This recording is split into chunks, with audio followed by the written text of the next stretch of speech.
بسم اللہ الرحمن الرحیم۔ السلام علیکم ناظرین، میں ہوں مہرین سبتین، دیکھ رہے ہیں آپ میرا یوٹیوب چینل۔ ناظرین، ہما نواب ایک ورسٹائل ایکٹریس ہیں، سینئر ایکٹریس ہیں۔ ہم نے انہیں لیٹ 90s میں 80s میں ڈراماز میں دیکھا ہے اور بڑے ہی زبردست ڈرامے انہوں نے کیے، لیکن ہما نواب نے کبھی شادی نہیں کی۔ ایک انٹرویو میں، ابھی ریسنٹ انٹرویو ہے جس میں ہما نواب سے سوال کیا گیا کہ آپ نے شادی کیوں نہیں کی، بڑا ہی کھل کر جواب دیا اس کا ہما نواب نے۔ کچھ لوگ سوچتے تھے، کہتے تھے، بلکہ ہم نے کئی دفعہ سنا، جیسا ایک ٹائم میں بڑا انٹرویوز وغیرہ ان کے حوالے سے ڈائجسٹس میں، اخباروں میں لگا کرتے تھے، تو اس وقت کہا جاتا تھا کہ ہما نواب کو اپنے کسی عشق میں ناکامی ہوئی اور ان کی وہاں شادی نہیں ہو سکی، اور ساری زندگی کے لیے انہوں نے پھر تہیہ کر لیا کہ وہ شادی نہیں کریں گی۔ تو لوگ کہتے تھے کہ وہ کون سی ان کی وہ کہانی ہے، وہ ان کا کون سی وہ محبت کی داستان ہے، کبھی شیئر تو کی نہیں۔ تو ہما نواب نے بتایا کہ ایسی کوئی محبت کی داستان نہیں تھی، بلکہ میں ایک بڑی مشکل انسان ہوں۔ یہ ایک وہ پرسپیکٹیو ہے جو بہت کم لوگ جو ہے جس کی بنیاد پر اپنی زندگی کے فیصلے کرتے ہیں، جو انہوں نے بات بتائی۔ انہوں نے کہا کہ بیسیکلی میں آزادی پسند ہوں، میں کسی کا حکم نہیں سن سکتی۔ میرے اوپر اگر کوئی اپنی باتیں لاگو کرنے کی کوشش کرے اور مجھ پر اپنی چیزیں امپوز کرنے کی کوشش کرے تو میں نہیں کر سکوں گی۔ ایک میں آزاد عورت ہوں، ایسے میں اگر میں شادی کر لیتی ہوں تو پھر میں اپنی فیملی کے ساتھ زیادتی کروں گی۔ بڑا کھل کے انہوں نے کہا کہ ظاہر سی بات ہے، اگر میں شادی کر لوں گی اور میں اس کو نبھا نہیں سکوں گی تو پھر جو میرے بچے ہوں گے وہ بھی سفر کریں گے، میں خود بھی سفر کروں گی، مجھے خود بھی اس رشتے کی تلخی کی وجہ سے تکلیف اٹھانی پڑے گی۔ تو پھر میں نے بہتر سمجھا کہ میں جو کہ ایک فریڈم لور ہوں، مجھے آزاد ہی رہنا چاہیے۔ یہ نہیں کہ میں اپنی آزادی کا کوئی غلط استعمال کرتی ہوں، لیکن میں کسی کی بات سن نہیں سکتی، اور اس طرح کے رشتے کو گزارنا مجھے لگتا ہے بڑا مشکل ہے۔ شادی جو ہے میرے جیسے انسان کے لیے بڑی ہی ایک مشکل چیز ہے، اور اس سے بہتر تھا کہ میں آزاد رہوں، اور میں نے اس لیے شادی نہیں کی۔ تو بیسیکلی یہی وجہ ہے کہ انہوں نے شادی کیوں نہیں کی۔ تو میں نے کہا میں آپ کے ساتھ شیئر کر لوں، کیونکہ بہت سے لوگ جو ہے وہ ان کی کوئی ایک الف لیلا والی داستان جو وہ سننا چاہتے تھے، تو ایسا کچھ بھی نہیں ہے ان کے بقول، اور میرڈ لائف سے بہتر انہوں نے سوچا کہ جب میں اس کو مینیج ہی نہیں کر سکتی تو مجھے ایسے ہی رہ لینا چاہیے۔ اچھا، اگلی خبر جو ہے میں آپ کو دے رہی ہوں، وہ جناب شاہ رخ کے بیٹے کے حوالے سے آپ کو اپڈیٹ تو دینی ہی ہوتی ہے۔ آپ کو بتاؤں کہ اس وقت شاہ رخ کے بیٹے کے ساتھ کیا چل رہا ہے جناب۔ تو یہ چل رہا ہے کہ شاہ رخ کے بیٹے کی ہوئی ہے کاؤنسلنگ۔ جی ہاں، شاہ رخ کے بیٹے کی ہوئی ہے کاؤنسلنگ، اور کاؤنسلنگ بیسیکلی ہوتی اس طرح سے ہے کہ چونکہ وہ نشہ کرتا رہا، اس نے کہا کہ میں 4 سال سے کر رہا ہوں، تو وہاں پر اس کو سمیر واکھنڈے جو کہ NCB کا جس نے یہ پوری ریڈ کو لیڈ کیا تھا، یہ وہ شخص ہے، آفیسر ہے، اس نے سمیر واکھنڈے نے اس کے ساتھ باتیں کی ہیں، کچھ اس سے وعدے وعید کرائے ہیں، اور جو بھی مجرم ملزم اگر کوئی کوپریٹ کرتا ہے، اچھا رویہ ہوتا ہے، اچھا بیہیویئر ہوتا ہے، اور اچھا بننے کی خواہش کا اقرار کرتا ہے، اظہار کرتا ہے، تو اس کے لیے تھوڑی سی نرمی جو ہے دوسری سائڈ پہ دیکھی جاتی ہے۔ کچھ ایسا ہی ہوا کہ جب سمیر واکھنڈے شاہ رخ کے بیٹے سے وہاں پر ملا اور اس کے ساتھ کاؤنسلنگ کی، تو وہاں پر شاہ رخ کے بیٹے نے، چونکہ وہ اس ماحول سے بڑا گھبرایا ہوا ہے جہاں پہ بدبودار دیواریں ہیں، کیڑے ہیں، مکوڑے ہیں، کھٹمل ہیں، باتھ روم کے باہر لگی لمبی لائنیں ہیں، اور کھانے کے لیے صرف پورے مہینے کا 4,500 کا ایک اسے واؤچر ملا ہے، اور اس سے زیادہ وہ خرچ نہیں کر سکتا، اور پانی کم سے کم پیتا ہے کہ باتھ روم نہ جانا پڑے۔ ایسے میں اس کو یہ ایک وے آؤٹ نظر آیا، اور اس نے سمیر واکھنڈے سے بڑے وعدے کیے کہ میں ایک اچھا انسان بنوں گا، مجھے اگر چھوڑ دیا جائے تو میں واپس جا کر میں لوگوں کی بڑی خدمت کروں گا اور غریبوں کے کام آؤں گا، میں آپ کو تصویریں بھیجوں گا اور آپ میرے پہ فخر کریں گے۔ کیونکہ شاہ رخ کا یہ بیٹا جس نے زندگی میں کبھی ایسی غربت، ایسی مفلسی، ایسی بدحالی نہیں دیکھی تھی، کہتے ہیں نا کہ جو شخص بہت اچھے حال میں رہا، اس کے اوپر جب برا وقت آتا ہے تو برا وقت اس کے لیے بہت زیادہ برا ثابت ہوتا ہے، کیونکہ اس کو اس طرح کے حالات میں رہنے کی عادت نہیں ہوتی۔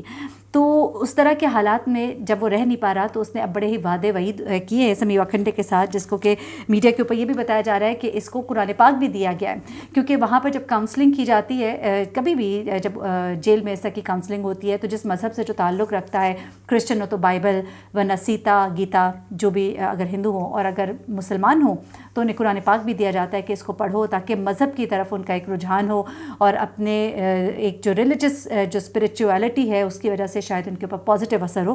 تو कुरान पाक भी इसको दिया गया और इसने बड़े वादे वगैरह भी किए कि मैं आपको मतलब आपको मेरे पे फ़ख्र होगा।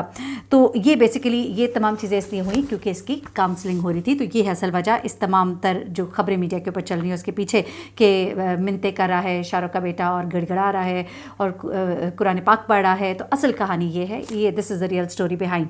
और एक और चीज़ जो आपको बतानी है वो ये है कि शाहरुख के बेटे को पहले तो क्वारंटाइन सेल से निकाल कर आम बैरक में शिफ्ट किया गया था, लेकिन अब दोबारा से उसको आम बैरक से निकालकर खुसूसी बैरक में शिफ्ट कर दिया गया है। और उसकी वजह जो है वो ये सामने आ रही है कि बेसिकली उसने बिल्कुल खाना पीना छोड़ दिया है, उसकी तबीयत बहुत ख़राब रहनी शुरू हो गई है, लागर सा हो गया है और खाने पीने इवन पानी तक से वो इज्तनाब कर रहा है और वॉशरूम भी नहीं जा रहा, जिसकी वजह से काफ़ी प्रॉब्लम्स उसकी नज़र आ रही हैं। और उसको सख्त सिक्योरिटी में वहाँ रखा गया है क्योंकि ये डर है कि उसकी हालत जो है वो बिगड़ सकती है, इसलिए उसको अलग बैरक में शिफ्ट कर दिया गया। जी, तीसरी खबर की तरफ आते हैं और तीसरी खबर जो है वो आयमा बेग और शहबाज शिगरी के हवाले से। आयमा जो है आपको मालूम ही है, बड़ी अच्छी सिंगर है, यंग सी लड़की है, टैलेंटेड है और अपनी उम्र से काफ़ी छोटी भी दिखाई देती है। मेरी मुलाकात भी रही है जब मैं दुनिया न्यूज़ में एंकरिंग कर रही थी, उस टाइम पर आयमा भी वहाँ पर होती थी और एक प्रोग्राम कलबन हस्ब हाल के लिए उस वक्त ये काम कर रही थी and she used to be there. तो एक अच्छी और हंसमुख लड़की है। आयमा की पिछले दिनों मंगनी हुई और मंगनी पे भी कुछ लोगों ने बड़े एतराज़ात उठाए क्योंकि उसके बाजू पर बाएं पैर अल्लाह रसूल का नाम कलबन लिखा हुआ था, वो एक बंधा हुआ था इमाम ज़ामन, और चूँकि बाजू जो है वो बिल्कुल नंगा था और स्लीवलेस बाजू के ऊपर मुक़द्दस नामों को इस तरह से लगाने पर लोगों ने बड़े एतराज़ात किए थे कि अल्लाह और रसूल के नाम की हुर्मत का ख्याल ज़रूर रखना चाहिए। अब आयमा बेग और शहबाज शिगरी जो है वो एक इंटरव्यू में आए और एक दूसरे के उन्होंने बहुत से राज बताए, कुछ बातें बताई, मैं आपके साथ शेयर करती हूँ। एक तो ये कि आयमा ने बताया कि उसकी मुलाकात शिगरी से कैसे हुई। तो आयमा बेसिकली शहबाज शिगरी के पीछे पड़ गई थी। जी हाँ जी, ये इनके इंटरव्यू से मैंने अख़ज़ किया कि आयमा जो है एक फ़ेक अकाउंट से स्टॉक कर रही थी शहबाज शिगरी को, उसको मैसेजेस भेजने, उससे बातें करनी, उसको बताना कि तुम इस वक्त यहाँ पर हो, तुम इस वक्त वहाँ पर हो। वो परेशान होता था कि ये कौन है जो मेरे बारे में इतनी न्यूज़ रखती है, जान पहचान रखती है। उसके बाद शहबाज शिगरी कहता है कि मैंने भी फिर एक फ़ेक अकाउंट बनाया और मैं आयमा को मैं फ़ेक अकाउंट से स्टॉक किया करता था। तो ये इनकी आगाज़ थी जो जहाँ से इनकी कहानी का आगाज़ हुआ। अच्छा, शहबाज शिगरी के बारे में आयमा ने बताया कि ये ना लड़ता है ना इसे गुस्सा आता है, जबकि शहबाज ने बताया कि ये बड़ा लड़ती भी है और ये फ़ोन भी गुस्से में बंद कर देती है और नाराज़ भी बहुत होती है, इसे गुस्सा भी बहुत आता है।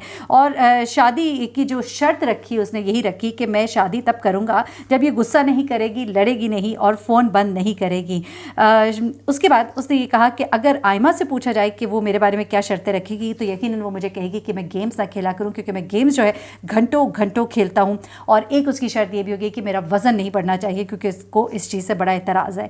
उसके अलावा कुछ बातें शहबाज की जो आयमा ने शेयर की, उसने कहा कि दिन में 2-2, 3-3 घंटे जो है बाथरूम में ये गुजार देता है। और उसके बाद ये कि 5-6 टी शर्ट शहबाज शिगरी ने जब बताया कि मैं दिन में तब्दील करता हूं, तो इसकी वजह आयमा ने ये बताई कि चूँकि शहबाज को बहुत पसीना आता है तो ताकि उससे स्मेल ना आए, तो इसलिए वो 5-5, 6-6 शर्टें जो है वो दिन में बदलता है। अच्छा, उसके बाद शहबाज ने आयमा की एक आदत के बारे में क्या बताया कि आयमा कहीं भी किसी भी जगह सो जाती है और बड़ी मज़ेदार इसको नींद आती है हर जगह, लेकिन आयमा को सोते से जगाना जो है वो बड़ा ही मुश्किल काम है और अगर कोई इसको सोते से जगाए तो उसकी शामत आ जाती है। लेकिन एक शख्स है दुनिया में जो आयमा को सोते से जगा सकता है, वो उसकी मैनेजर कोमल बेग। जी हाँ, तो ये कुछ बातें हैं। दोनों ने एक खूबसूरत सा इंटरव्यू था जिसमें ये दोनों अपनी कुछ बातें आपस की शेयर कर रहे थे। मैंने कहा आपके साथ ये चीदा बातें शेयर करते हैं। और अब आखिरी खबर की तरफ आती है जनाब, वो है विक्की कौशल और कैटरीना कैफ के हवाले से जो खबरें गर्दिश कर रही थी कि उन्होंने खुफिया तौर पर मंगनी कर ली है। ये दोनों अक्सर औकात साथ दिखाई देते हैं, दोस्ती इन दोनों की बड़ी मशहूर है। और कैटरीना कैफ के हवाले से ये कहा जाता था कि सलमान खान से अलहदगी की शायद एक वजह ये भी थी कि सलमान जो है वो शादी नहीं करना चाहते, कैटरीना जो है वो शादी करके अपना घर बसाना चाहती हैं। और अब विक्की कौशल ने ये खबरें दी हैं, बताया है उन्होंने कि मुझे ये पता लगा कि मैंने अपने खुफिया दोस्तों की मौजूदगी में मंगनी कर ली है। हाँ, मैं मंगनी करूँगा, बहुत जल्द करूँगा और आप सबको बता दूँगा। तो ख़बर ये है आपके लिए कि अभी इनकी मंगनी नहीं हुई है। तो देखते हैं जब भी मंगनी होती है तो फिर मैं यहीं बैठकर आपको दोबारा खबर दे दूँगी। तब तक के लिए मुझे बहन सब इनको इजाज़त दीजिएगा। अपनी दुआ में मुझे भी याद रखिएगा। अल्लाह हाफ़िज़।